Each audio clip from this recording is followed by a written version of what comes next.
si les océans se déchaînent, je les traverserai avec toi.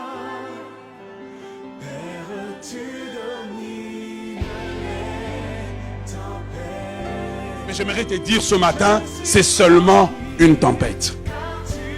Dis à quelqu'un, c'est seulement une tempête. Et ce que j'aime des tempêtes, c'est qu'elles finissent par passer. Aucune tempête ne reste éternellement.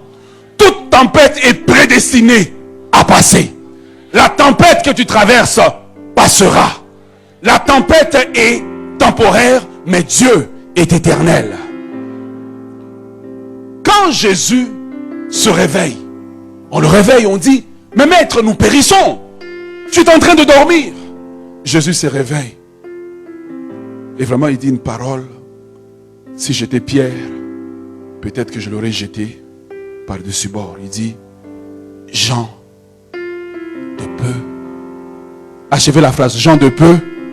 Quel était le but de la tempête? Tester leur foi, fortifier leur foi. Donc, dans une tempête de transition, le but, c'est de fortifier ta foi. C'est de bâtir ta foi pour la prochaine dimension. Dieu permet dans ta vie une tempête. Est-ce que vous êtes avec moi ce matin? Dieu permet dans ta vie certains types de tempêtes pour résoudre certains problèmes à venir.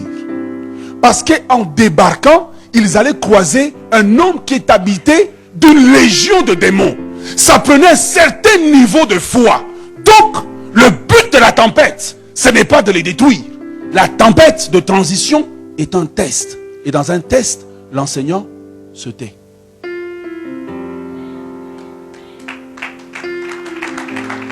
Le silence dans une tempête de transition n'est pas une punition, mais c'est une vérification que la matière a été maîtrisée et acquise afin que quand on passe de l'autre bord, on a une dimension de foi plus forte.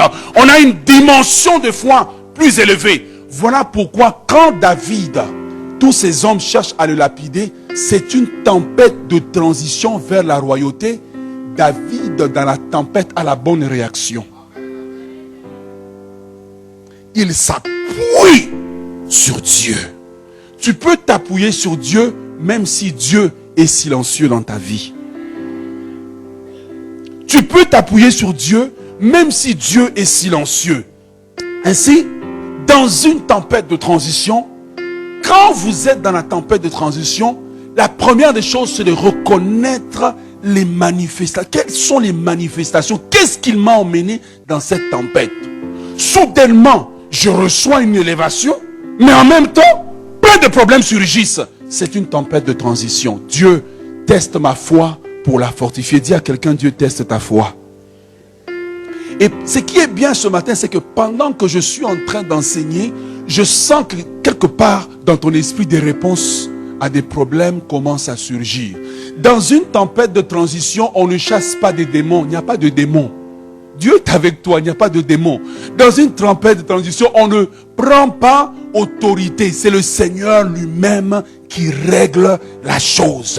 Dans une tempête de transition, on reste calme et on se fonde sur la parole de Dieu, que Dieu qui a permis la tempête contrôle la tempête, et avec l'épreuve, il préparera le moyen de m'en sortir. La Bible dit que le soir arrivent les pleurs, mais le matin, c'est l'allégresse.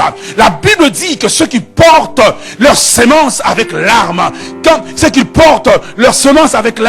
ils moissonnent, ils retournent avec des cris de joie. Je suis venu dire à quelqu'un ce matin qui traverse une tempête de transition, c'est seulement un test, c'est seulement une transition. Tu es en transition vers ta bénédiction. Tu es en transition vers ton élévation. Et quand tu es en transition vers ton élévation, tout ce que tu vis est une zone de turbulence. Et quand l'avion passe par une zone de turbulence, pas besoin de sauter de l'avion. Tout ce que tu dois faire, c'est attacher votre ceinture, dit le pilote. Qatar, c'est une zone de turbulence. Nous serons secoués, mais nous ne coulerons pas. Il n'a pas dit que tu coulerais. Il n'a pas dit que tu sombrerais. Il a dit, allons de l'autre bord. Il n'a pas dit, va de l'autre bord. Il a dit, allons. Parce que quand tu vas de l'autre bord, il est avec toi.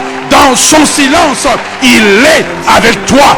Au milieu de la tempête, il est avec toi. Au milieu du bruit, il est avec toi. Quand tu le sens, il est avec toi.